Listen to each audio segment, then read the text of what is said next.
Chapter 6. Halos mabingi ako sa tawa ni Benji nang makababa ako sa dining para kumain. Nandoon pa sila ni Cold at hindi pa kumakain dahil inaantay daw ako. Oh, Cold, magpalat ka na ng pabango mo dahil sabi, Audi, ang baho daw at nakakasukaong amoy, natatawang pang-asar ni Benji kay Cold na maitim na ang aura.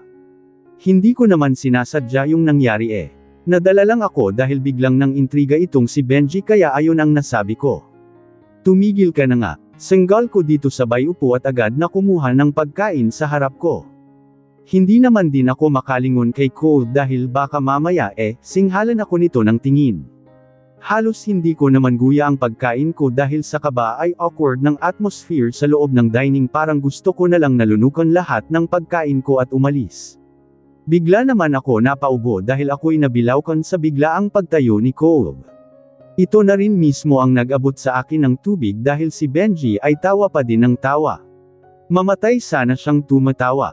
See you at underground, we have plans to talk, saad nito at tuluyang umalis na ng dining. Buwisit ka talaga, Benji, senggal ko sa kaibigan kong buwisit. Tumawa lang ito at hindi pinansin yung pagsenggal ko sa kanya. Matapos kong kumain ay mabilis akong pumunta ng underground kung saan sinabi ni Cold na may meeting daw. Pagpasok ko sa isa sa mga kwarto ay nakita kong nandoon na ang grupo nila Gio at grupo nila Christine. Wala naman akong grupo kundi kay Cold at Benji lang kaya mabilis akong lumapit sa tabi ni Cold kahit pa awkward para sa akin. Napasingkit naman ang mata ko nang mapansin kong nagpalit si Cold ng damit, nagpalit nga ba siya? Ano bang kulay ng damit niya kanina? Hoy, Cold, mahinang bulong ko dito. Hindi naman ito lumingon sa akin pero ibinaba niya yung ulo niya pataglid sa akin kaya alam kong narinig niya ako. Nagpalit ka ng damit. Bulong ko ulit. Matagal itong sumagot bago dahan-dahan na lumingon sa akin. Hindi ko naman alam kung liwas ba ako ng tingin o papantayin ang titig niya na malamig. Tatanong lang naman ako, mukha kasing nagpalit ng damit, saad ko sabay peace sign. Hindi na ba amoy nakakasuka? Mahinang tanong nito kaya nanlaki naman bigla ang mata ko at iwinagayway ang dalawang kamay ko. Hindi naman iyon ang ibig kong sabihin. Madiing bulong ko pero tinaasan lang ako nito ng kilay. Hindi ka naman mabaho, ang bango mo, saad ko na agad ding natakpan ang bibig ko dahil sa mga lumabas sa bibig ko.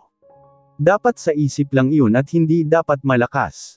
Nakita kong umisi bigla si Cold sa akin kaya bahagya akong napahinto at napatulala sa kanya.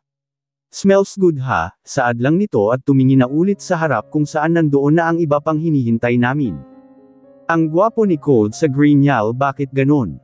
Nakakapanghina yung ngiti niya.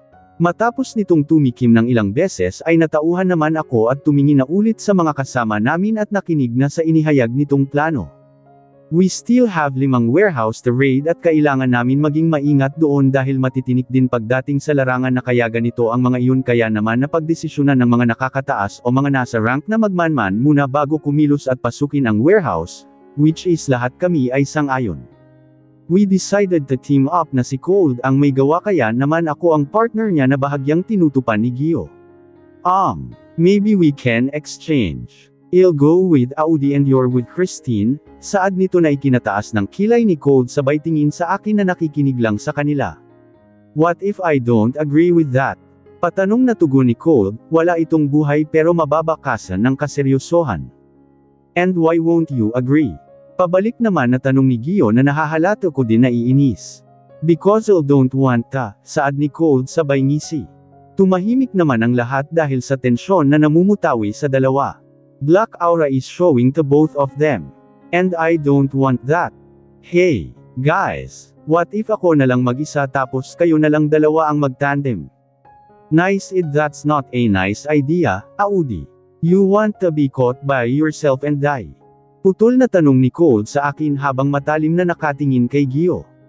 Bakit hindi na lang si Audi ang mamili kung sinong kasama niya? Tanong ng isa sa mga kasama namin. Ikaw na lang mamili, Audi. Sang-ayon.ng isa kaya naman tinignan ako ng dalawang lalaki.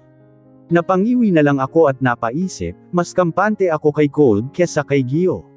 Napakamot ako sa batok ko at mas lumapit kay Cold. Kay Cold na lang ako, mas kampante na kasi aka sa kanya, saad ko. Nakita ko naman na parang nena si Gio pero ngumiti na lang sa akin. What's with you and Gio? Tanong ni Cold sa akin habang nakaupo kami dito sa balkonahe ng kwarto ko. Matapos kasi namin mag-usap about sa kung saan kami magmamanman ay sinabi nitong sa kwarto ko na lang kami mag-usap at syempre. Kasama si Benji na hindi naman ata humihiwalay kay Cold.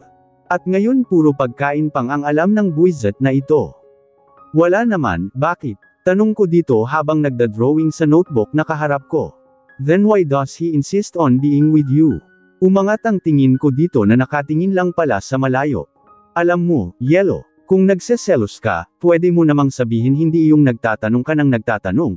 Pataray na saad ko sabay at ibinalik iyong tingin ko sa drawing ko.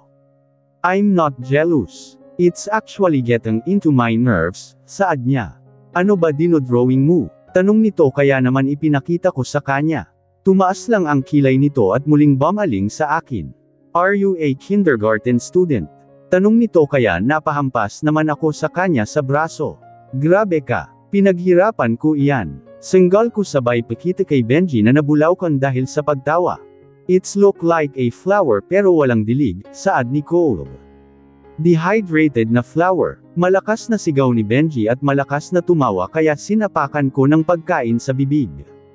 Kung makapanglait kayo kala ninyo marunong kayo mag-drawing. Senggal ko sabay harap muli ng notebook, isang don't but I'll know someone who can draw very elegantly. Anyway, we need to move later. May wig ka ba? Tanong niya kaya naman mabilis akong tumango. Good, tumayo ito at nagpaalam sa amin ni Benji dahil may tatawagan lang daw siya. Kinakabahan ako, usual ko kay Benji habang hinahanda yung mga dadalhin namin ni Cole. Bakit? Tanong nito sa akin at ibinaba ang kutsilyo na hawak niya. Paano kung mahuli kami? Di mawawalan ka na ng magandang kaibigan, saad ko na ikinanguso nito. Hindi naman Gian, Atska, kasama mo si Cole, magaling mag-disguise iyan si Cole. Pagyayabang ni Benji. Talaga ba? Parang makakaakit iyan ng maraming tao. Saad ko sabay turo kay Cole na nakapink na polo shirt, glasses at maayos ang buhok. He also wearing jeans and a white shoes. Audi, ayaw mo tulo, saad ni Benji sabay punat sa gid ng label ko kaya nawala ang atensyon ko kay Cole at napunta kay Benji. Napapunas din naman ako sa labi ko dahil sa sinabi nito pero wala namang laway. Hayop talaga. Ready, let's go, saad ni Cole nang makalapit ito sa amin. Bigla akong nahiya sa itsura niya, ako kasi ay normal na damit lang. I mean, jeans, t-shirt and shoes. Walang pinag-iba. Audi, may mission ka ha, baka mawala ka sa focus, rinig kong bulong ni Benji sa akin. Inirapan ko pang ito dahil sa sinabi niya. Alam ko naman, nahiya lang ako. Guwapo kasi. Nagpaalam lang kami sa iba naming kasama at sumakay na sa kotse nito. Tahimik kaming nabiyahe nang abutan ako ni Cole ng isang paper bag. Wear this, saad nito kaya naman kinuha ko iyon at tinignan. Napabalik naman ang tingin ko dito nang makita ko kung ano iyon. Ayoko, madiing tanggi ko kaya sinulyapan ako nito. Wear that or I'll rip all your clothes, banta nito. Paano ko naman masusuot ito? Senggal ko sa kanya. Simple. Remove your shirt then wear it. Kakaisip mo kay Gio, hindi ka na marunong magsuot ng damit. Sa kirkastiko nitong turan kaya naman kusang gumalaw ang kamay ko ay nahampa ko siya. Pumikit ka. Utos ko dito. Audi. Isa am driving, how will I close my eyes? Unless you want us to die, saad nito. Just remove it, I will not look. Besides, it's nothing to be craved for, habol pa nito. Napabuga na lang ako ng hangin galing sa bibig ko at tinanggal ang seatbelt ko. Mabilis kong hinubad ang damit ko at isinuot ang pink na polo shirt na katulad sa kanya. Kaya ayoko dahil mukha kaming naka-couple shirt ang baduel. But kidding. The pink polo shirt is nice. Plain lang siya, it's not the typical pink. More on peach pink yung color niya bukod doon, sobrang komportable niya kaya ayos sa akin. Ilang lang dahil pareho kami. It suits you, puri nito, sabay abot din ng glasses na kapareha ng kanya.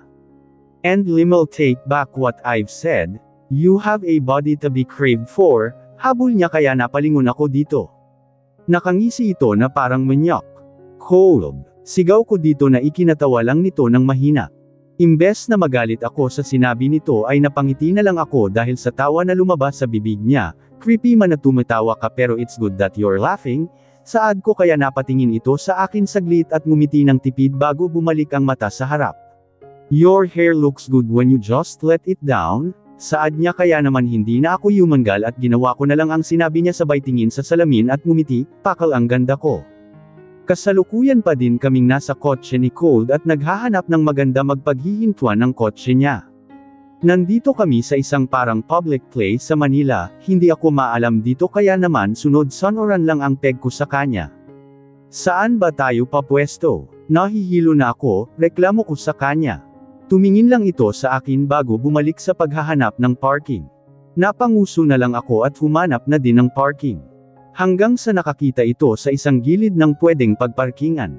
Sa wakas, just knife, Audi, mahina nitong saad sa akin nang makita na ilalagay ko sa likod ko ang baril ko. We don't want to attract them, usual pa nito kaya naman tumango na lang ako at iniwan iyon. Nakita ko din na naglagay siya ng balisong sa bulsa ng pants niya at small knife naman sa paa niya. Matapos noon ay sabay kaming bumaba. Inantay ko lang itong makarating sa pwesto ko bago kami pumasok sa isang public market. Nakaakbay siya sa akin at ako naman ay nakahawak sa tagiliran niya. Mukha kaming magjowa na nagde-date. Let's go there, usual niya kaya naman lumiko kami sa isang iskinita na medyo masukal ang daan dahil sa dami ng tao at dami ng mga nagtitinda ng iba't ibang street food. Pinona ako nito maglakad pero hawak niya ang kamay ko. Kakaiba sa pakiramdam dahil parang may kuryenteng dumadaloy sa katawan ko habang hawak niya ang kamay ko. Kuryenteng nagpapakilig sa mga kalamnan ko. Nagulat ako nang bigla nitong higitin ang kamay ko kaya naman napahinto ako at napatingin sa kanya. Have you been here? Tanong nito pero umiling lang ako ng marahan. First time ko, bulong ko sa kanya. Tumango lang ito bago ako muling hinayla at dinala sa parang tusok-tusok na vendor. How much is this? Tanong ni Cold sa vendor habang nakaturo doon sa kwek-kwek na nasa baso. Dahil naman sa accent niya at pag-English niya ay pinagtinginan siya. May mga babaeng bumibili na parang kinikilig sa nakikita nila kay Cold. Bayant lang layan, boss. Tugon noong nagtitinda sabay tingin kay Cold. Tumingin muna sa akin si Cold bago siya nagsalita. Will buy 2 of this, saad niya sabay turo doon sa baso.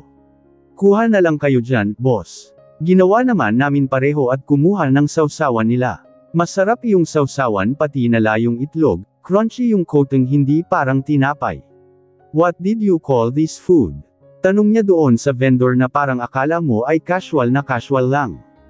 Pati tuloy ako ay napapatitig sa kanya. That's kwek-kwer, boss. Panandaliang nag-isip yung lalaking vendor tapos humarap doon sa kasama niya. Ano tawag doon? Yung itlog ng pugo. Tanong nito. Log ng pugo, bobo mo naman. Senggal noong kasama niya. G**go.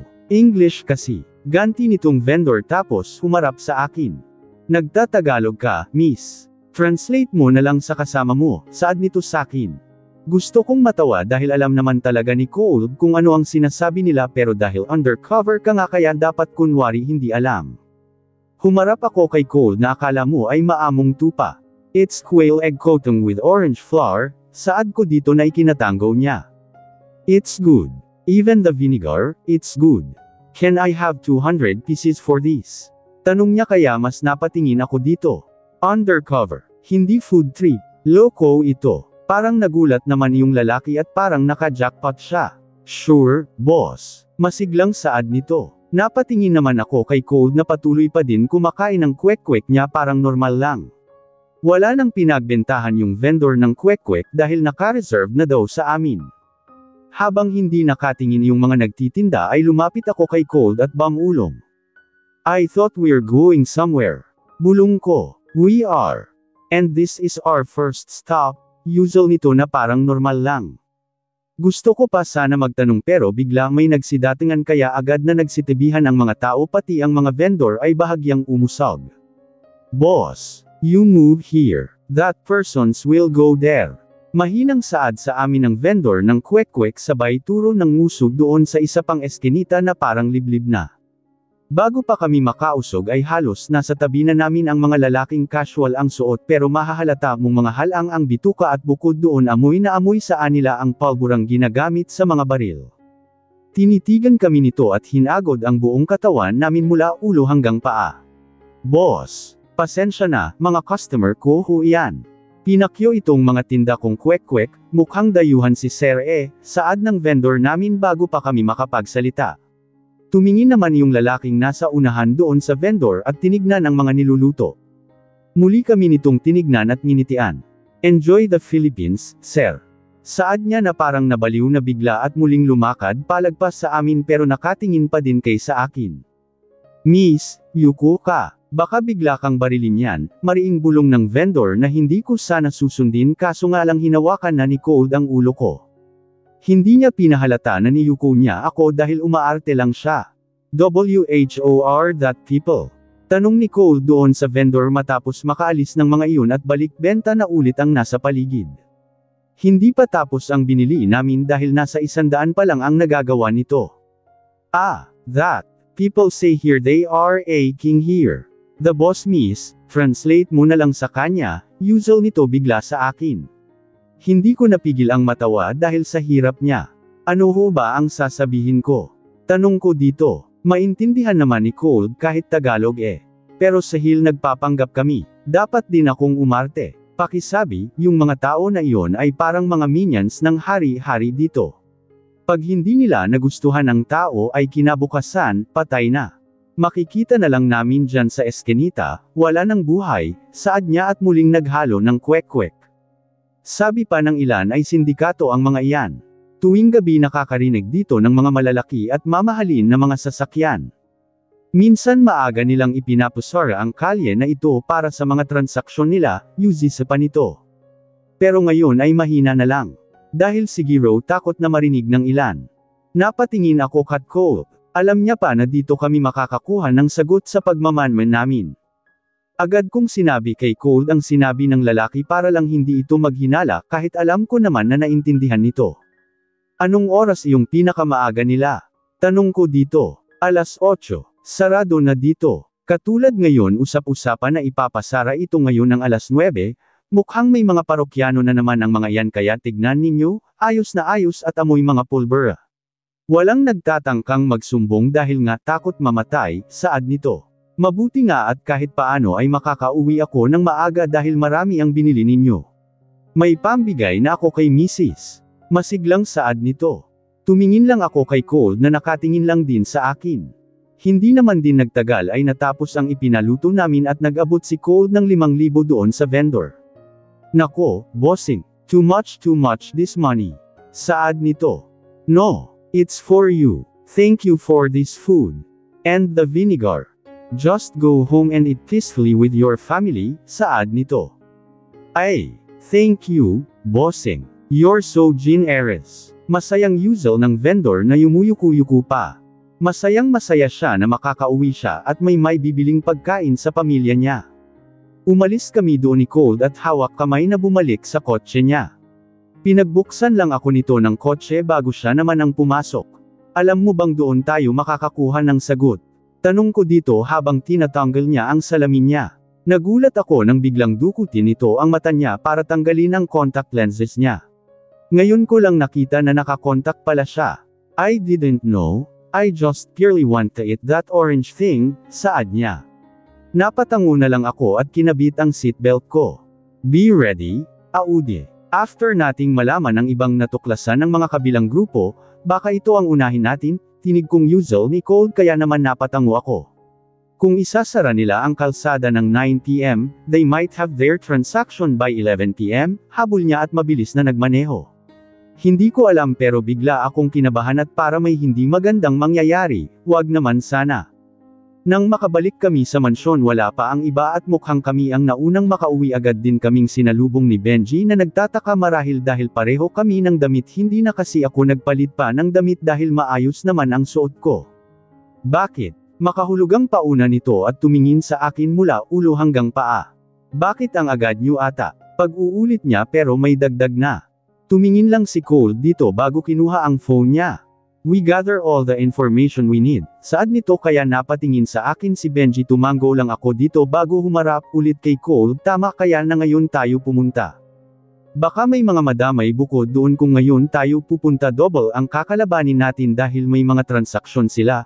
Usual ko dito. Babo nito ang telepono niya at tumingin sa akin ng malamig at nakakatakot, kaya naman napaatras ako. Mas maganda iyon dahil double ang masusupol natin na mga kalaban kung magkataon. Walang emosyon itong Usual. Tumalikod ito sa amin ni Benji at naglakad paakyat ng kwarto. Prepare all the guns. We have a transaction to ruin. Utos nito at hindi man niya direct sinabi, alam namin na para iyon sa amin. Tinignan ko lang ang likuran ni Cole hanggang sa mawala ito sa paningin ko. Tulungan mo ako. Nabaling ang tingin ko kay Benji na nagsalita sa gilid ko. Nakangiti ito at parang pinapagaan ang loob kong. Umiti na lang din ako dito at tumango bilang sagot sa tanong niya. Sabay kaming nagpunta sa weapon room para maghanda ng mga baril na katulad sinabi ni Cole. Mukhang gusto matapos ni Cole agad ang lahat ng ito, saad ni Benji habang initignan ng isang sniper gun. Kinakabitan niya ito ng scope at sinisilip-silip. Hindi naman namin kailangan magmadali, mas kalmado. Mas maganda ang plano kung iyon ang susunod na lulusubin. Dapat ay mas manmanan pa iyon at hindi magpadalos-dalos.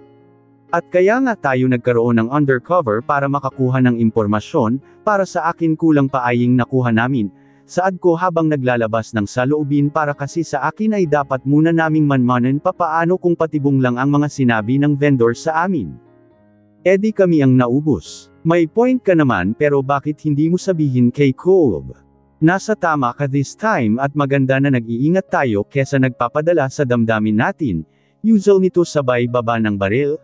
Sabihin mano na para hindi sayang effort natin sa pag-aayos ng baril. Habol niya, papakinggan kaya ako nun. Puro darili niya lang inisip niya. Usual ko sabay baba din ng baril na hawak ko. Naramdaman ko ang kamay ni Benji sa balikat ko.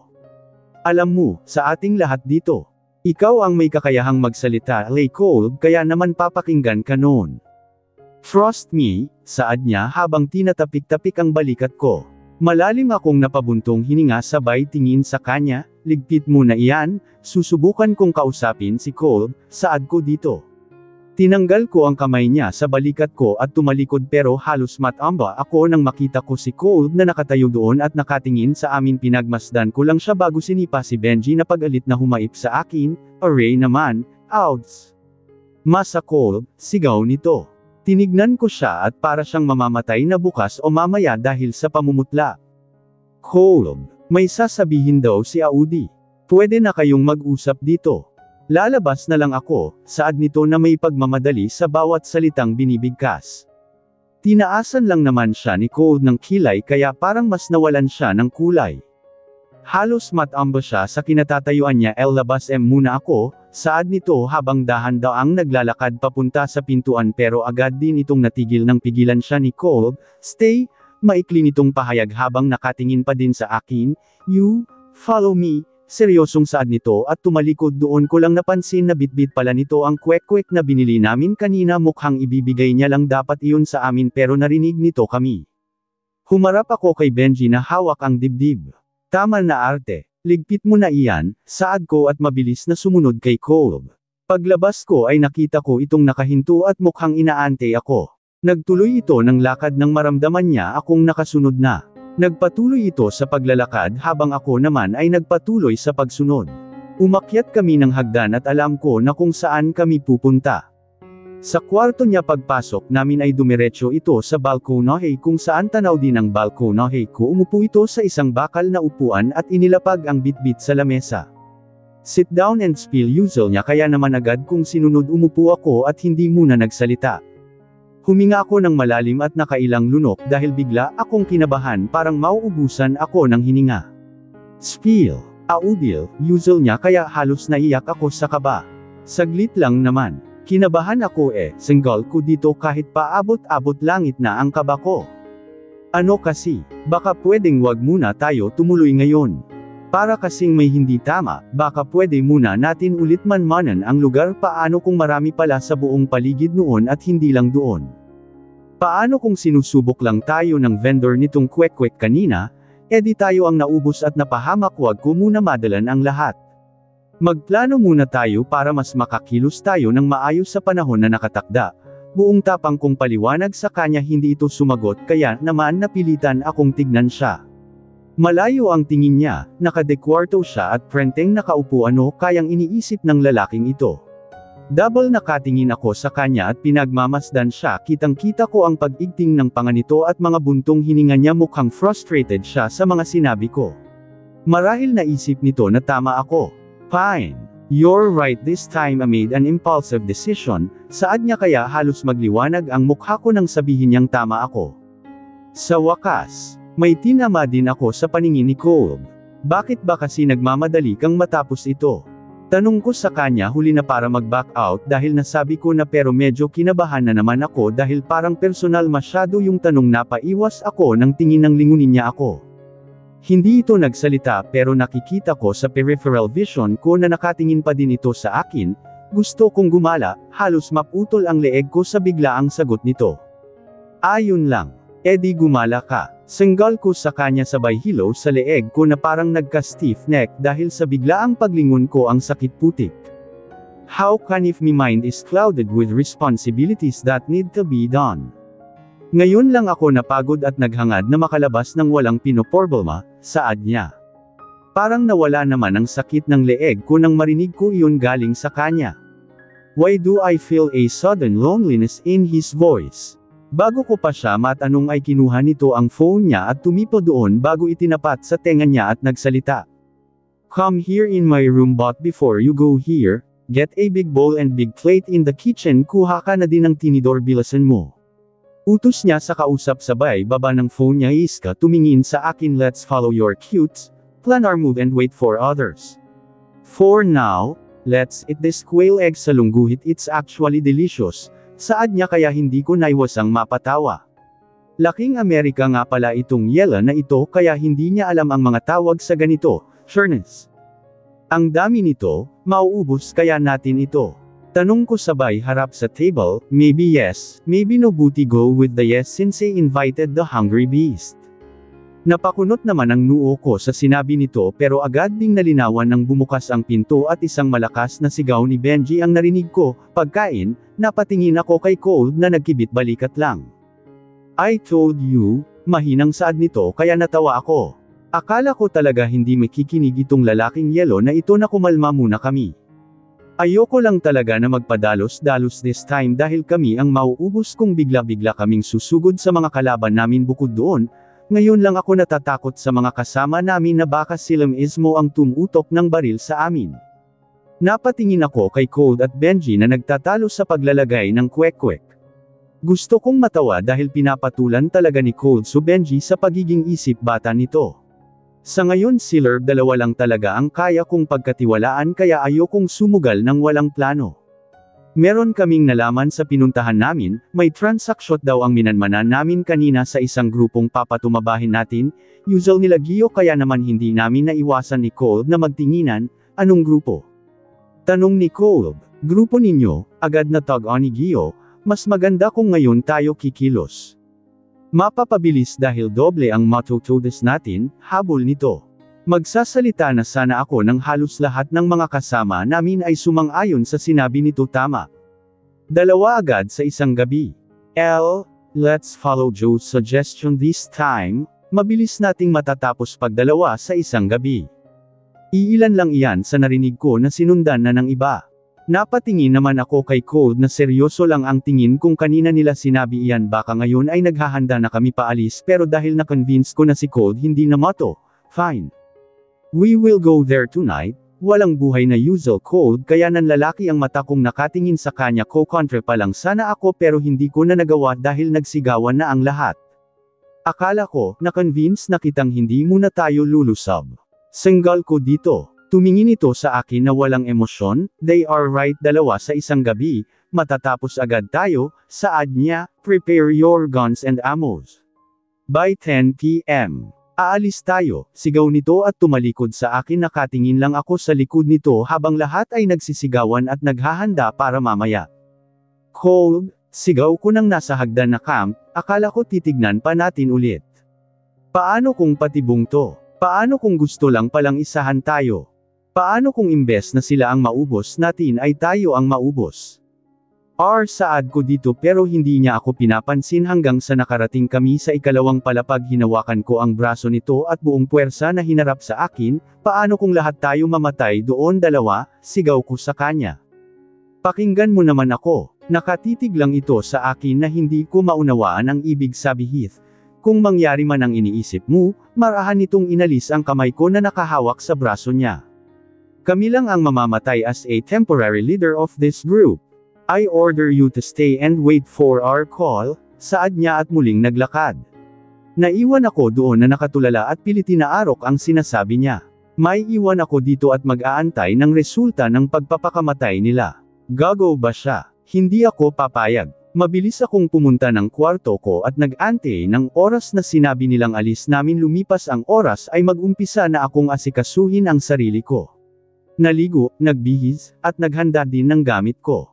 I wear my black bodysuit at black boots. I tie my hair upwards para walang sagabal. Lumabas ako ng kwarto ko at mabilis na pumunta ng weapon room. Hoy! Bakit ka kumukuha ng baril? Sabi ni Cole. Hindi ka kasama. Saway sa akin ni Benji habang pinipigilan akong kumuha ng baril.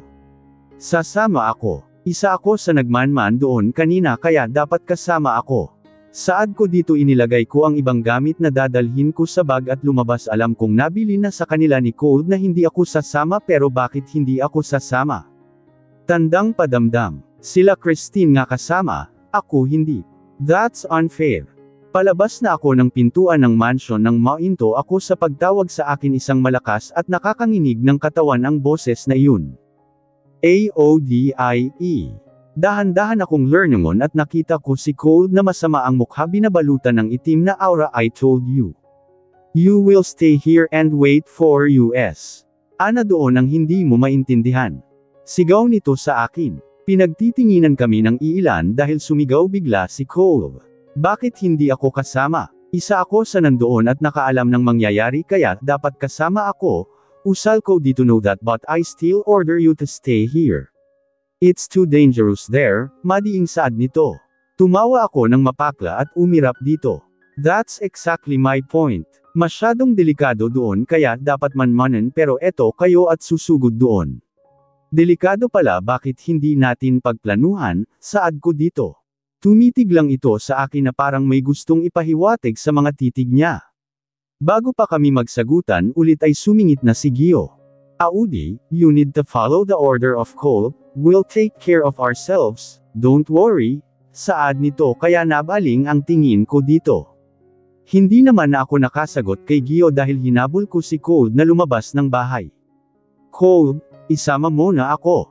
Saad ko dito pero hindi ako nito pinansin. Lahat ng pinupuntahan nito ay sinusundan ko para lang isama niya ako. Hanggang sa kotse nito akmang isasara na niya nang pigilan ko kaya naman naipit ang kamay ko kaya malakas akong napasigaw. Malakas na mura nito at mabilis na umaksyon para saklolohan ako. Stop this, sigaw niya habang tinitignan ang kamay kong naipit. Ano ba kasing kailangan kong gawin para isama mo ako? Hindi naman ako magiging pabigat, Yuzel ko sabay bawi ng kamay ko. Go inside and lock yourself in your room. Ayon ang gusto kong gawin mo, madidiing sigaw nito sa akin. Hide yourself, mahina nitong Yuzel.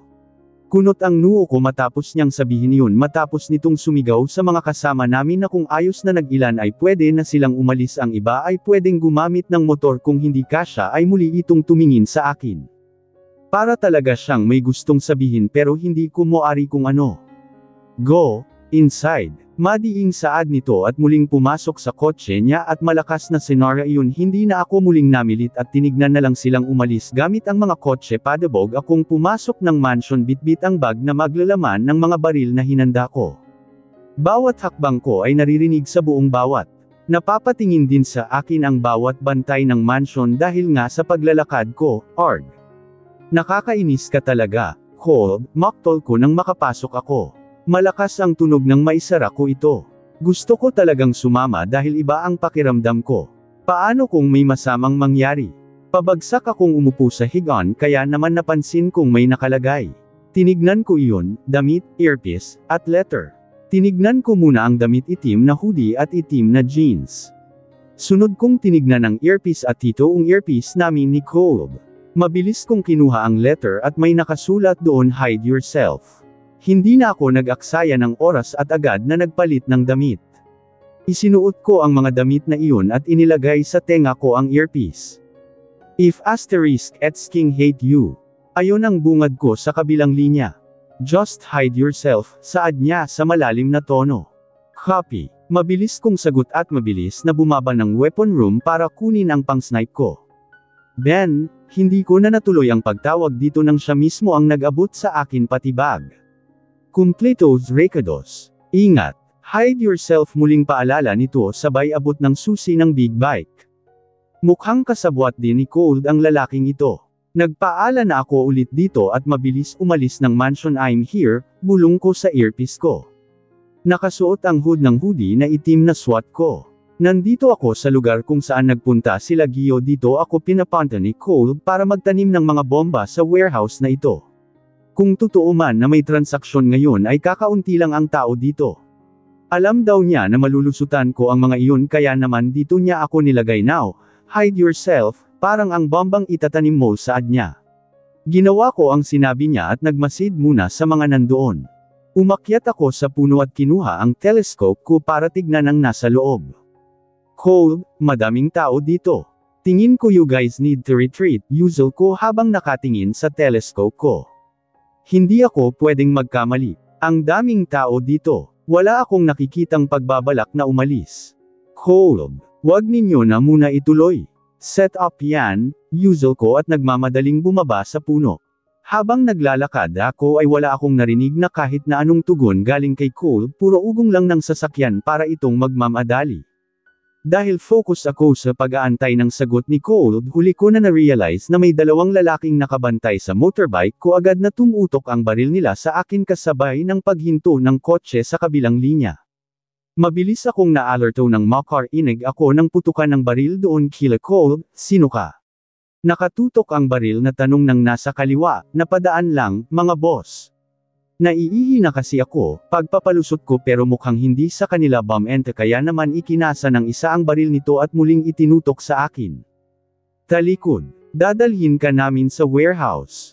Masarap din na pulutan ito, saad noon at akmang hahawakan ako ng mabilis kong hiniwa ang kamay niya gamit ang kutsilyo kung nasa buhok ko. Agad kong inilabas ang baril ko at ipinutok iyon doon sa lalaki na nag-umpisa na din makipagbarilan sa akin. Ginawa kong shield ang kasamahan nito na tuluyan nang nawala ng buhay dahil sa mga putok ng baril. Hindi naman ako nagpatalo at nakipagsabayan ako dito hanggang sa marating ko ang motor ko. Patuloy akong nagpapaputok sa kanya habang inuumpisahan kong buhayin ang motor. Agad kong binitawan amang katawan ng lalaki at mabilis na pinatakbo ang motor ko lalo na nang makar. Inig ako ng mga putok ng bar at kaluskos galing sa daan papunta warehouse. Tuluyan na akong nawala ng contact kila Cole dahil sa nangyari. Hindi ko alam kung anong na ang nangyayari doon pero isa lang ang panigurado ko. Set up ang lahat ng ito. Sinasabi ka na nga ba?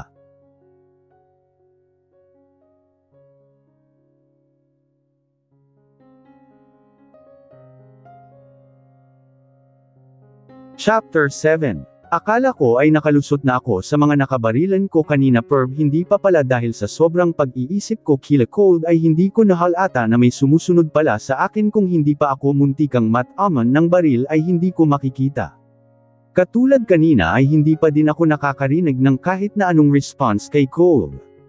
Puro putukan lang baril ang naririnig ko sa kabila. Agad akong yumuko nang muli akong subukang barilin ng mga humabahol sa akin. Hinugot ko ang baril na nasa tagiliran ko at sinubukang makipagpalitan ng putok dito pero dahil sa madami sila at mag-isa lang ako ay hindi ko na nagawang bumalik pa nang maubos ang bala ng hawak ko. Binilisan ko na lang ang pagpapatakbo at nagbabaka sakaling makalayo ako sa kanila. Patuloy ang pagpapaulan ng mga bala sa akin habang ako naman ay pilit iniiwasan ang mga ito. Ngunit tao lang din ako at hindi ko kayang iwasan lahat kaya naman halos gumuwang ang sinasakyan ko nang maramdaman ko ang pagtama ng baril sa braso ko. Ramdam na ramdam ko ang pagkapunit ng balat at laman ko sa tama na iyon. Ramdam ko ang dugo kong dumadaloy pababa ng kamay ko. Sigaw ko dahil sa sakit na nararamdaman ko. Mas banilasan ko ang takbo ng motor ko dahil alam kong mas mahihirapan ako mamaya dahil sa hilo at unti-unting pagkaubos ng dugo ko. Nakarating kami sa highway na may ilang mga truck na bumabiyahe din. Tama, ganitong oras ang biyahe ng mga truck dahil maluwag ang kalsada. Ginawa kong oportunidad ang mga truck para makatago sa mga kalaban ko. Pinilit kong ikilos ang braso kung may tama kahit pa namimilipit ako sa sakit. Kinuha ko ang isa kong baril na nakatago sa paa ko, maliit lang iyon pero nakakamatay. Si Benji ang nagbigay sa akin noon dahil alam niyang mahilig akong magsisik ang mga gamit sa katawan ko para sa mga survival of the fittest. Kung tawagin nang makuha ko ang baril na iyon, muli king pinaharurot ang motor ko at pilit isiniksik ang sarili para mapunta sa unahan ng truck ng mga troso at cargo truck. Bahagya akong lumingon at nagdasal ng kaunti. First, I'm sorry, but I need to get out here, bulong ko bago itinutok ang baril sa gulong ng truck ng troso at pinaputok iyon. Nakita ko ang paggiwang nito bago ako muling lumingon sa kabila ng truck ng cargo at paputukan din yun. Legals third a crash ang sounds pati na ang pagbusina ng mga ito. Bago ko muling pinaharurot ang motor ko. Wow! Malakas na sigaw ko habang umiiyak dahil alam kong may nadamay na ibang tao dahil sa ginawa ko. First, I'm sorry. I'm sorry. I'm really sorry, bulong ko. Audi bigla akong natauhan nang may nagsalita sa kabilang linya. Si Cole. I hate you, I've killed innocent people para makaalis sa masamang sitwasyon ko. Patuloy akong umiiyak habang binabanggit ang mga iyon sa kanya. We'll talk about that later, go straight home. Doon na tayo. Biglang nahinto ang pagtulo ng luha ko ng makarinig ako ng daing galing kay Cole. Are you okay? Anong nangyayari dyan? Malakas na tanong ko habang pilit pinapakalma ang loob ko. Nothing, umuwi ka na, sigaw nito sa kabila bago nawalan ng tuluyan ang communication namin. Tanging mahaba at matinis na tunog ang narinig ko. Tuluyan kong nakalimutan ang tama sa akin ng baril at mabilis na nagmaneho papunta sa pinuntahan namin kanina. Mabilis akong bumaba sa motor ko at maingat na kinuha ang dalawang baril na natitira sa akin. Sinama ko na din ang mga iilang bala bilang reserba. Nakakarinig ako ng putukan sa loob ng mga iskinita. Mabilis akong lumakad. Ngunit nahinto nang muli kong maramdaman ang hapdi ng sugat ko kanina. Bago ako dumiretso dito ay pinilit kong takpan ito para makakilos ako ng maayos. Ngunit kahit ganon ay hindi nawawala ang hapdi. Ilang beses kong sinubukang tawagin ang pangalan ni Cole gamit ang earpiece namin. Ngunit wala akong marinig na sagot. Sumubok lang naman ako kahit alam kong wala na talagang pag-asa na masagot niya iyon. Huminga ako ng malalim bago muling tinuloy ang paglalakad. Pumasok ako sa isang iskito kung saan naririnig ko ng mas malakas ang mga putukan ng baril. Nakaawa ang mga taong nakatira dito. Panigurado ay nagkakarkon sila ng trauma dahil sa mga putukan ng baril. Hinanda ko ang isang baril ko nang may maaninag akong isang tao na tumatakbo. Agad ko itong nilapitan nang makita ko na nadama ito at pilit gumagapang. Tulong, pabulong na yuzel nito habang umiiyak. Agad kong tinago ang baril ko at nanlalaki ang mata ko nang makilala ko kung sino ito. Siya ang vendor namin kanina sa lungguhit binilhan namin ng kwek-kwek. Nakita ko na may tama ito ng baril sa hita niya kaya mabilis ko siyang hinayla patayo pero dahil mahina ang katawan nito ay naabutan kami ng dalawang lalaki na tingin ko ay humahabol sa kanya. Kinuha ko ang baril ko at agad na pinaputok doon sa dalawang lalaki. Nang makita ko na bumagsak ang mga ito ay hinayla kong muli ang lalaki at humanap ng bahay na pwedeng pasukan. Kaagad kong sinipa ang pintuan ng bahay na pinakamalapit sa amin. Madilim kaya hindi nila makikita ang dugo kung sakaling meron man.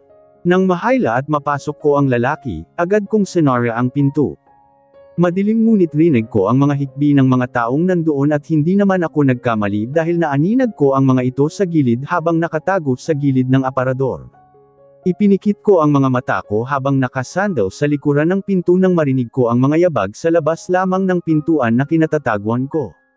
Agad kong hinanda ang baril ko kung sakaling pasukin kami pero madiin ang panalangin ko na sana ay hindi dahil kawawa ang pamilyang nandito kung gagawin nila iyon. Madiin din ang pagkakahawak ko sa bibig ng vendor para hindi ito sumigaw o nakagawa ng ingay. Makalipas ang ilang minuto, nakahinga ako ng maluwag nang wala na akong narinig na yabag. Mabilis akong umupo para tignan ang binti ng lalaking hawak ko.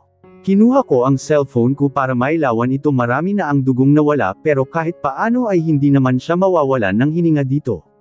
Pinunit ko na lang ang short nito para pambalot bago tumingin sa pamilyang alam kong nakatingin sa amin. Hindi ako masamang tao.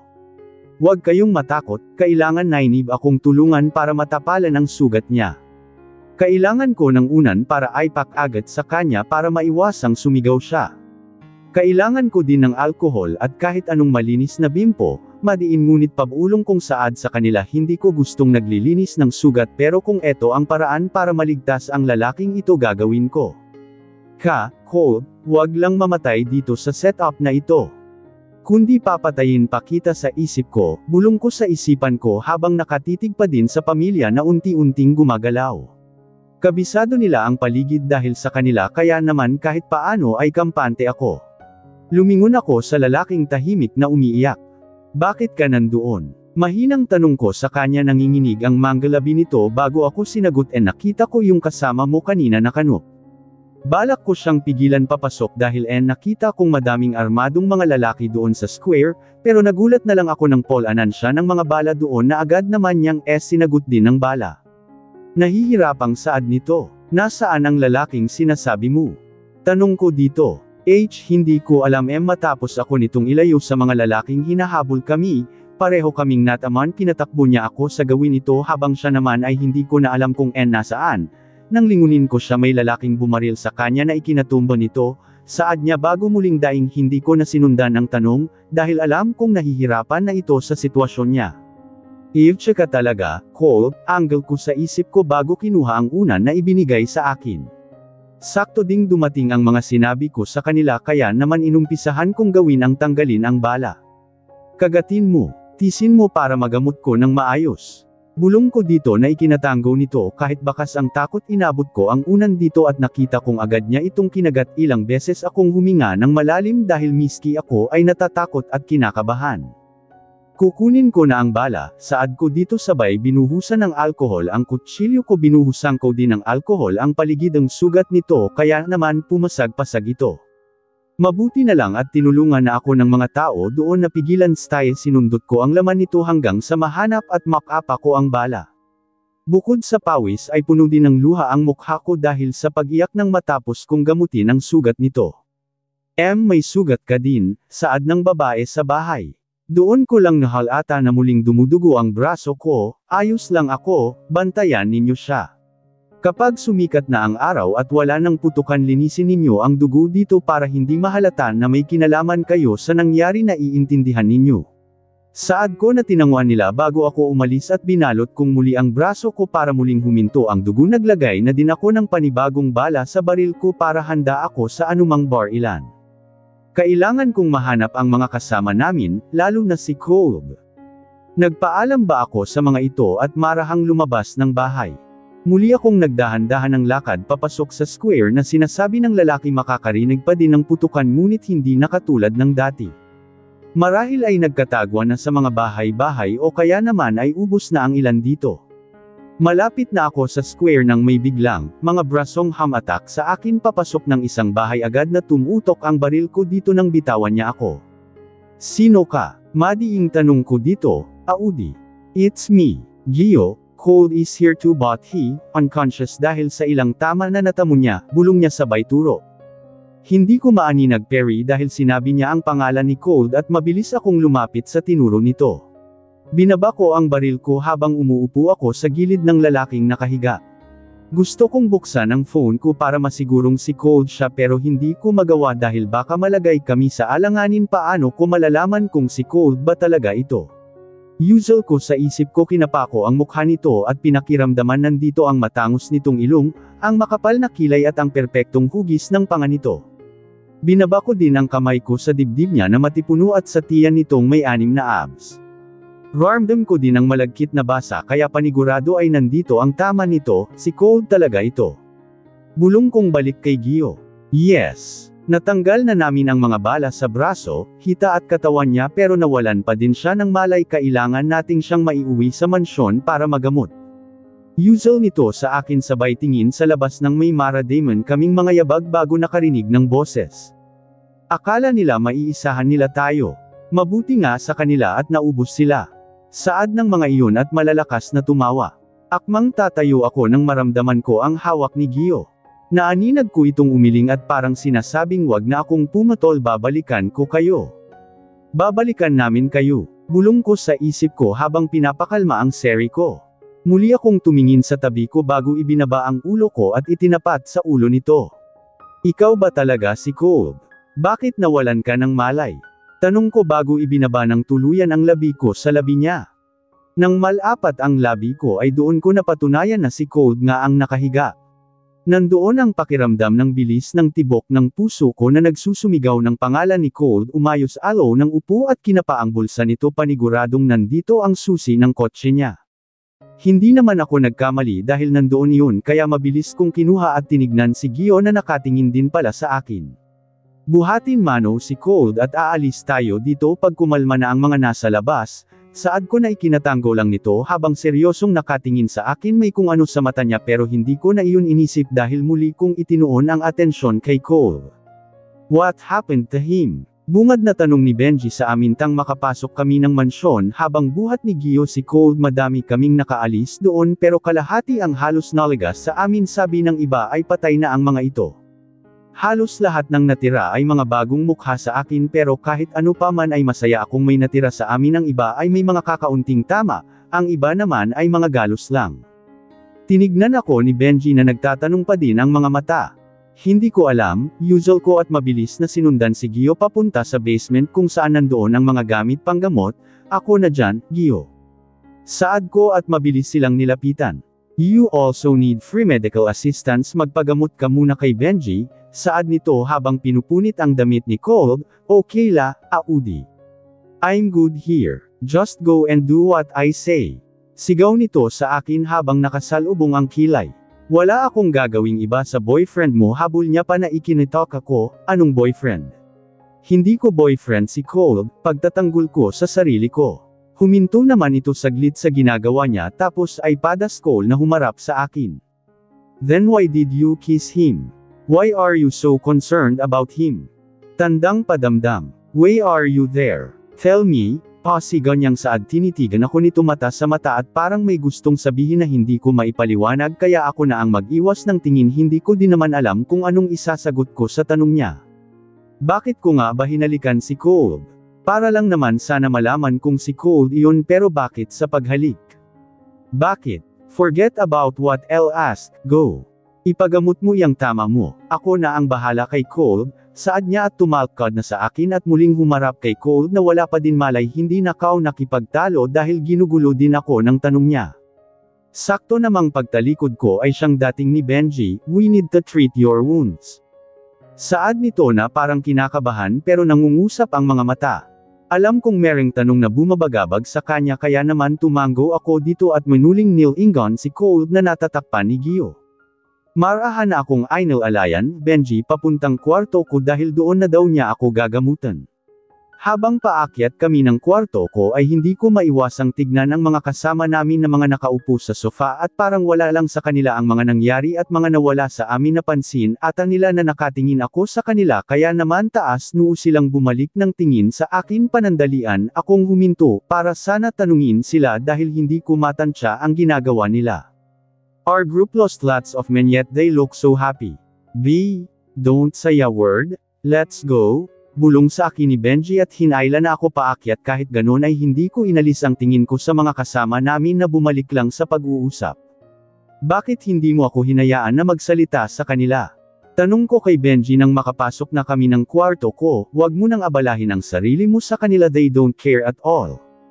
Mga bago sila kaya masaya sila na nakaligtas. Saad niya sabay yuko at kinuha ang medicine kit ko sa ilalim ng kama ko. Ipinatong niya sa bedside table ko ang kit at kinuha ang braso ko. Hindi ba dapat masawayin sila sa pagiging insensitive nila habang bago pa sila? Irritable pa ding pahayag ko. Dapat pero hayaan na natin sila. Cold o Gio ang gumawa noon, ngayon sakyutin mo ako, anong ginagawa mo doon? Hindi ka naman doon inilagay ni Cold. Tanong nito sa akin. Tumingin muna ako sa kanya ng matagal bago sumagot. They set us up. Saad ko na ikinatigil nito sa ginagawa niya. Someone set us up. Pag-uulit ko, walang transaksyon na nangyari. Yan, pinuntahan ko kung saan ako in-assign ni Cold ay na-corner din ako. Kumpleto sila at walang umalis. The moment I got there, I told Cold about it. Patuloy kong ikinwento sa kanya ang nangyari at kita ko ang pagkayam ng kamao niya habang inilalahad ko ang mga nakita ko. Kumikilos na ang traidor sa atin. Puno ng gigil niyang saad habang mahigpit ang hawak sa alkohol, ang dun. Kumusta ang lagay niya? May pag-aalala kong tanong. Ayos lang siya, buong dersayon na wala kayo dito ay nandoon ako sa kanya at binabantayan siya. Gumising siya kanina at hinahanap ka, sinabi ko na nasa isang operasyon ka at kasama mo si Cold kaya kumalma siya, pahayag nito. Tumango na lang ako at isinandal ang ulo sa headboard ng kama dahil uumpisahan na nitong gamutin ang braso ko na sa totoo diyang ay hindi ko alam kung ano na ang nangyayari. Ferng ina, Audelaida, buhay ka pa nito. Hysterical niya nang tanggalin niya ang pinambalot ko kanina, wala na halos kulay ito. Tandang padamdam. Nag-aalala ka kay Cold pero ang sarili mo hindi mo alalahanin. Mas magugustuhan ni Cold kung uunahin mo ang kaligtasan mo kesa sa buhay niya. Sermon nito na ikinaiwas ko ng tingin, he's almost lifeless. That's the first time I saw him unconscious, feels like they did something to him, saad ko. Tao din si Cold, may kahinaan kaya hindi mawasan ang ganitong senaryo sa kanya lalo na kung tinayra siya patalikod na dapat hindi nila ginawa dahil matindi maningil si Cold, saad nito pero. May tanong ako, ikaw nga umamin sa akin. Napatingin ako sa kanya na nakataas ang kilay dahil sa sinabi nito. Anong aaminin ko sa'yo? Tanong ko, may gusto ka kay Cold no? Makahulugang tanong nito. Muli naman akong umiwas ng tingin dahil sa tanong niya. Anong isasagot ko dyan? Hindi ko Benjia, sigaw na tawag ko sa kanya nang diinan niya yung sugat ko. Pacheka, masakit, sigaw ko pero tumawa lang naman ito, hindi mo kasi ako sinagot. Umiwas ka lang ng tingin. Sagutin mo ako, maggusto ka kay Cold. Tanong niya sumagot hawak ko sugat mo, pananakot nito. Oo na, sigat na. Pairap kong usual, hindi ko alam kung anong sagot dyan sa tanong mo malay ko ba. Hindi pa naman ako nakakaranas ng gusto o mahal, sagot ko na ikinatanggo niya. Basta, kampante lang ako kapag nandyan siya, bumibilis ang tibok ng puso ko tuwing nagkakadikit kami o nagkakatitigan he makes me feel safe and secure. Dagdag ko na pangiwi naman akong muli at nagbanta mahahampasin siya ng muli nitong madiinan ang sugat ko. Sorry na natatawang usual niya sabay salag ng kamay niya. But, I therefore conclude, you like him, nakangiti ito nang ibaba niya ang mga kamay. How did you know? Naranasan mo na ba? Tanong ko. Yes, noong college ako but I refused to have a relationship because of our job. I rather gave up my love interest than to risk her life because I want to be with her, right? Pahayag nito na ikinatanggo. Bukod doon, hindi ko pwedeng iwan ang trabahong bumubuhay sa pamilya ko, habol niya pabahagya naman akong nalungkot sa sinabi nito mahirap talaga ang trabahong meron kami lalo na at may pamilya din kaming binubuhay sometime we have to give up something para sa trabaho at pamilya namin, kaya alam kong may pagtingin ka kay Cold dahil katulad ng mga mata mo ang mata ko noong 9 love ako, habol pa nito. Bumalik ang tingin nito sa sugat ko at nilinis iyon dahil nakuha naman na niya ang bala kanina.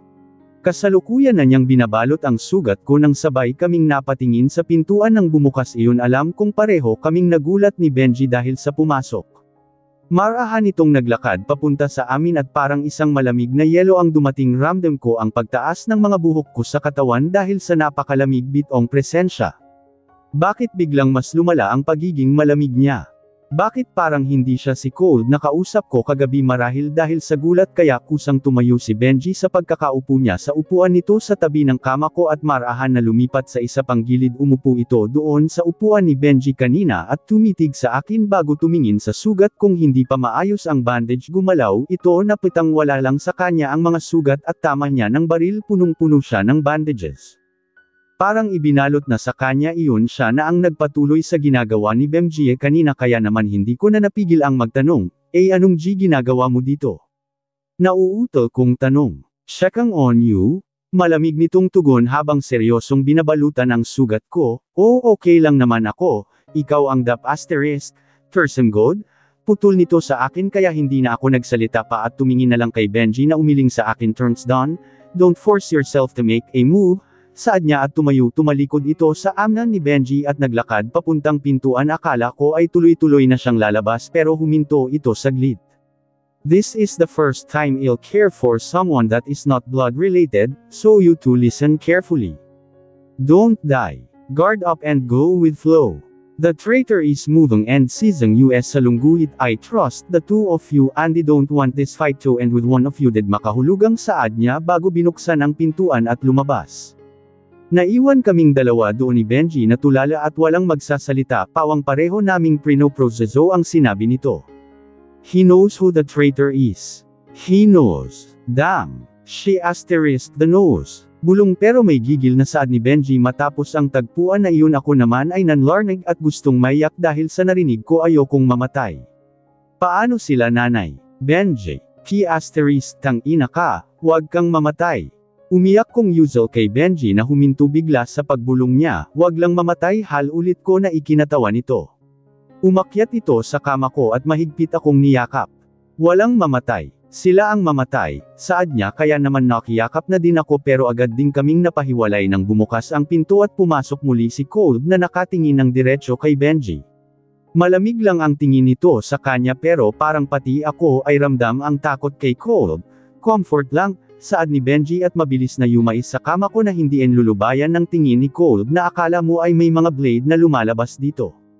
It's been 2 months matapos ang ambush sa amin. Everything went back to normal na parang walang nangyari na parang hindi kami inalagasan nagkakatuwaan, nagkakakwentuhan at nagkakaroon ng kanya-kanyang inuman katulad na lang ngayon na nagyaya ng inuman sila Christine at niyaya kami na agad naman naming sinang-ayunan ni Benji, dahil ang pangit naman kung hindi kami sasabay sa kanila. Well, not totally everything dahil kahit nakasaya kami ni Benji, we still had this question in our mind but as much as possible we can talk it out to each other.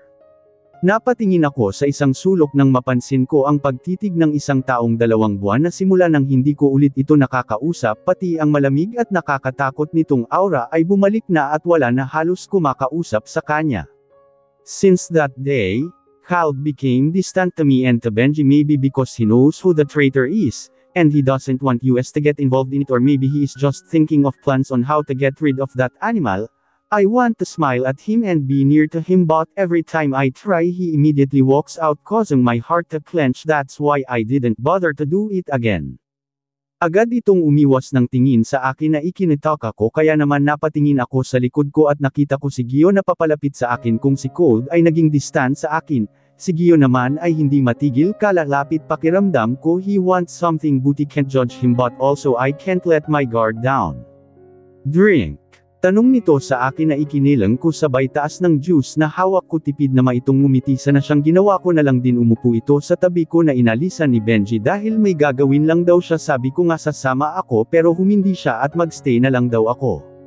Didn't enjoy the party? Tanong nito. Nope. Okay lang naman, saad ko na ikinatanggaw niya. Muling namutawi ang katahimikan sa amin bago ako muling nagnakaw ng tingin sa gawi kung saan ko nakita si Cold but he's not there anymore. Napabuntong hininga naman ako, I miss his commanding voice telling me to do this and to do that. I miss those days na nag-aaway kami dahil hindi ako nakikinig sa kanya o kaya naman ay may ginagawa itong nakakainis. Sana kahit nag-aaway na lang kami ulit, wag lang ito na parang hindi kami nagkakilala o nagkaroon ng pag-uusap.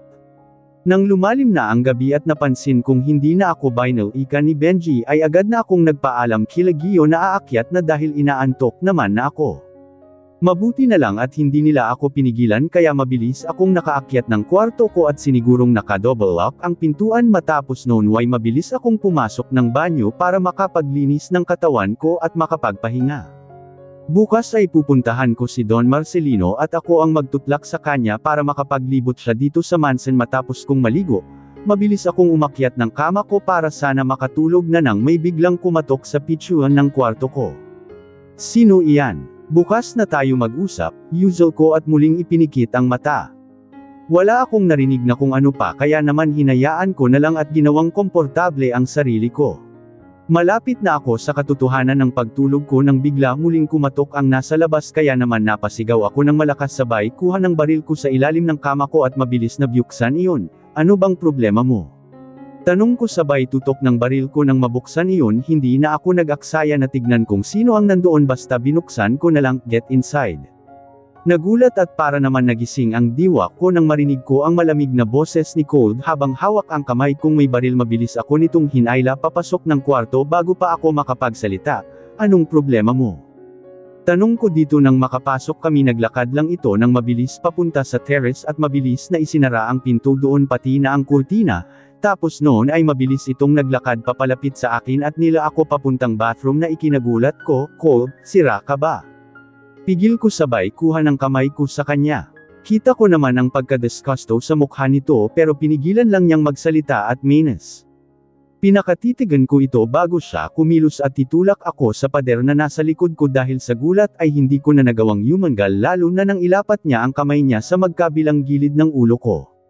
Lasing ka ba? Kinakabahang tanong ko. Nawala bigla ang antok ko dahil sa biglaan nitong mga aksyon hindi ito nagsalita at tumitig lang sa mga mata ko. May dyong ano sa mata niya na nagsasabihing pagkatiwalaan ko lang siya ngayon. Hindi niya ba alam mo nararamdaman na lagi akong may tiwala sa kanya sa lahat ng bagay? Kahit puso ko ay kaya kong ipagkatiwala sa kanya. Bigla naman akong napahawak sa damit ni Cole nang ibaba nito ang mukha niya para matawid ang distansya ng mga labi namin. Isang pamilyar na sensasyon ang naramdaman ko nang maglapat ang mga labi namin sensasyong kay Cole at sa lalaking nakona sa akin ko lang nararamdaman mukhang tama ako nang hinala noon pa, si Cole ang lalaking kumuha ng virginity ko. Mas napahigpit ang hawak ko sa laylayan ng damit ni Cole nang mas damiin ang halik nito sa akin at mag-umpisang igalaw ang mga labi niya na siyang sinabayan ko. Ang kaninang mga kamay niya na nakalapat sa pader ngayon ay nakahawak na sa akin ulo at mas idinidiin ang labi ko sa kanya.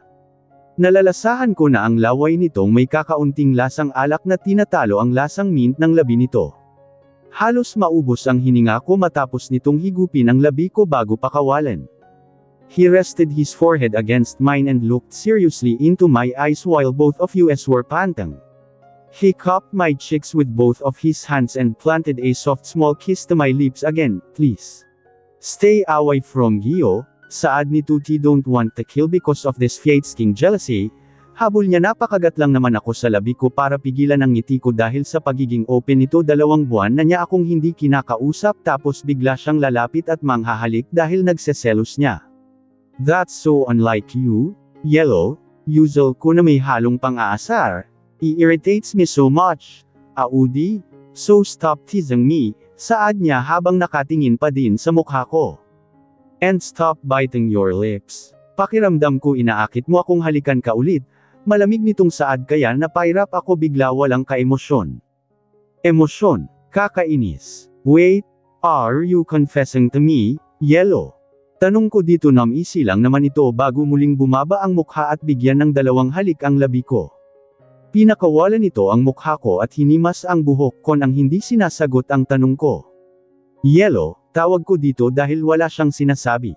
He just hummed at me then looked at me, teasingly hayop. Hindi ko alam na may ganito palang side si Cole. "It depends on how you interpret what happened to you as earlier," saad nito matapos ang 1 minutong hindi pagsasalita. "Go to sleep. Always lock your door, windows, and terrace, put your corner you. Be alert," saad niya bago muling tumingin sa mata ko na kanina pa nakatitig sa kanya. "Sinong traidor?" Tanong ko dito dahil naman doon ay biglang nag-iba ang itsura nito na mula sa kalmado at malako ay napalitan ng seryoso at makamite na tingin. "You don't need to know, I can't risk your life, Audi." "Not you," saad nito. Gusto ko pang yumangal pero hindi ko na ginawa dahil base sa tingin nito at pagbabago ng aura niya ay mukhang handa na siyang kitilin ang buhay nito. "Just stay alive too.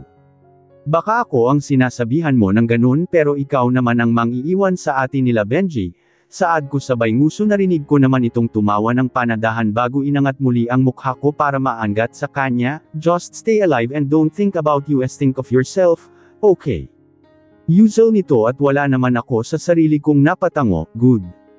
Now, sleep and rest," saad niya at muling binigyan ng halik ang labi ko tapos ay bamulong sa tenga ko. "Ayain, stay away from Gio, understand, babe?"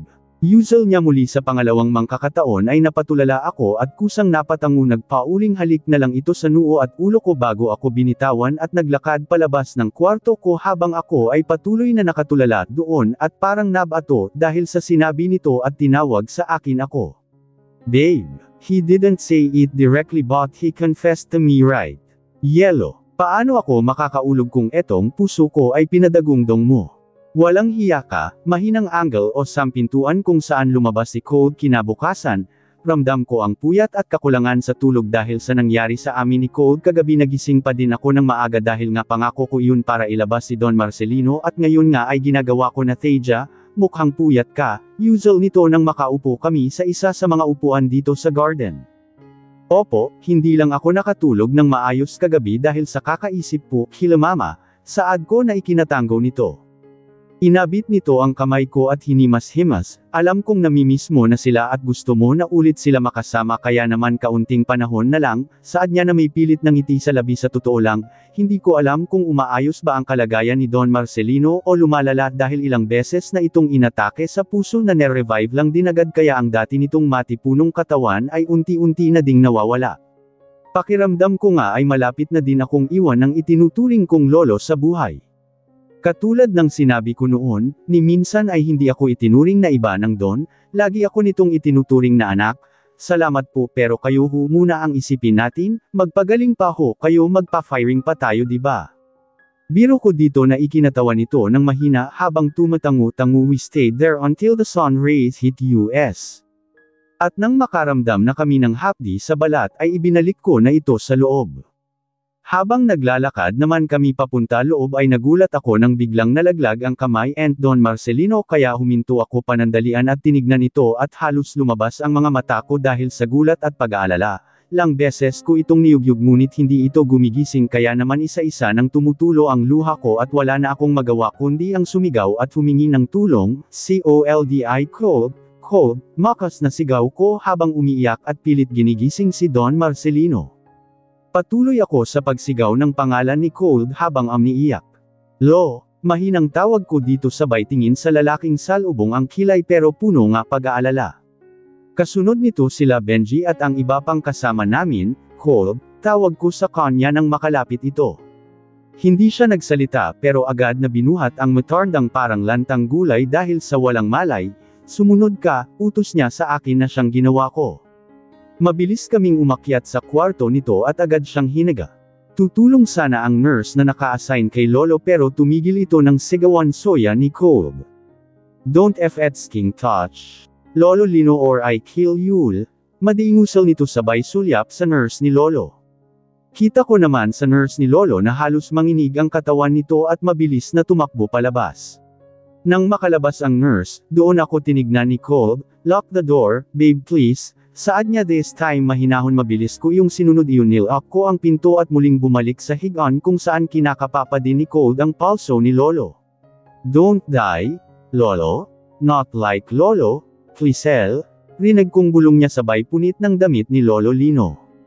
Inumpisahan niya itong i-revive gamit ang sapor hindi ko naman alam ang gagawin ko. Nandoon lang ako at umiiyak dahil sa nangyayari. Cold, naiiyak na tawag ko sa kanya. Bahagya ako nitong nilingon habang patuloy sa pagkapor hindi ito nagsalita bagkus ay tignan lang ako nito. Talang minuto lang ay sabay kaming napasinghap nang makita namin ang pagbalik ng hinga ni Lolo. Marahan na umalis si Cold sa itaas ng matanda at muling chinek ang palso nito. Babe, we need to go to the hospital. Saad niya sa akin. Tumanggaw-tango naman ako habang mabilis na pinunasan ang mga luhang naglalandas sa mukha ko. Marahan itong lumapit sa akin at binigyan ako nagmahigpit na yakap at magaan na halik sa ulo ko. He's not dead right? Umiiyak na tanong ko sa kanya.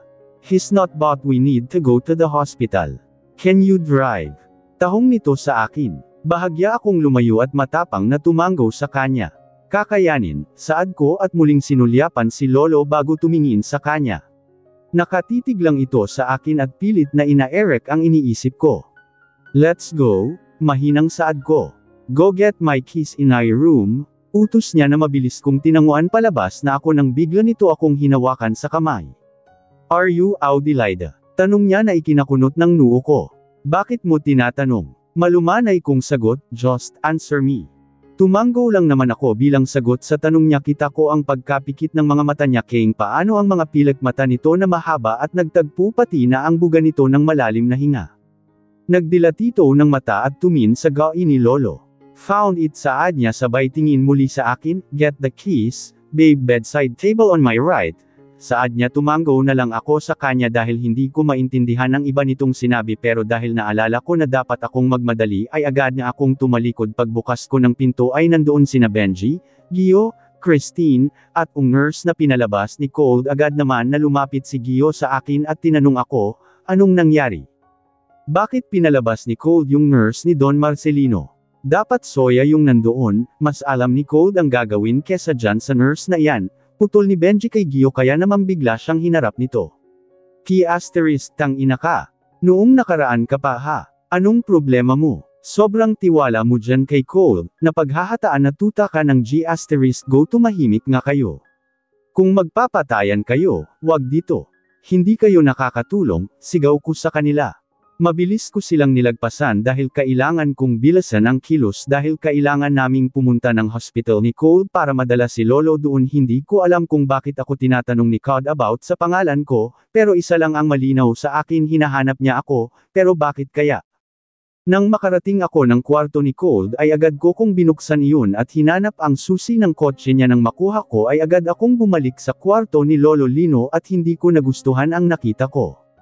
Halos umusok ang ilong ko sa init ngulo ko. Nandoon kasi sila at nagtatalo-talo pa din. Pero ngayon kasama na si Cold na pinipigil na ni Benji.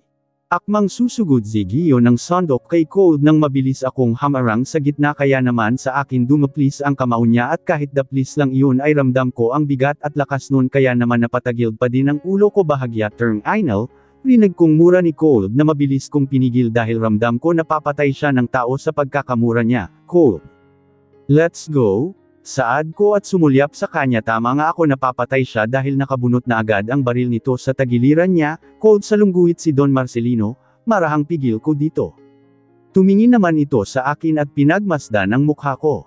Para niyang ine-examine ang bawat parte ng mukha ko at mabilis na bumawi nang makitang ayos lang ako. Tumingin siya kay Gio kaya napatingin din ako dito. Kita ang pag-aalala sa mukha ni Gio pero wala akong paki dahil may importante kaming dapat gawin ni Cold. Binalik ko ang tingin ko kay Cold na mainit pa din ang ulo kaya Nornan hinawakan ko ang kamay nitong may baril. Let's go.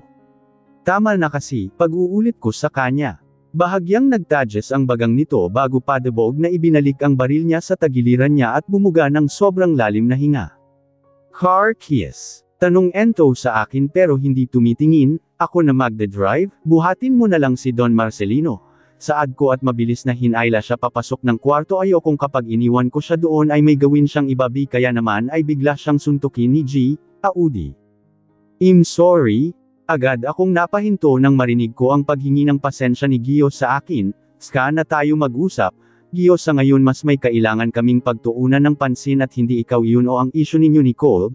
Saad ko na hindi siya nililinggan nang makapasok kaming tatlo sa kwarto ay mabilis akong dumiretso sa cabinet ni Lolo at kumuha ng mga gamit niya na gagamitin namin sa pananatili sa hospital. Ouds, rinig kong tawag sa akin ni Benji kaya naman nilingan ko ito. Ako na magdadrive. Saad niya. Huminga naman ako ng malalim bago iniabot sa kanya yung susi. Pergalit ka? Tanong niya habang kinukuha ang susi sa akin. Hindi naman, I just didn't like the drama earlier. Sige na, dalhin na ninyo si Don Lino sa sasakyan at umalis na tayo. Saad ko at muling ipinagpatuloy ang paghahanda ng gamit ng matanda.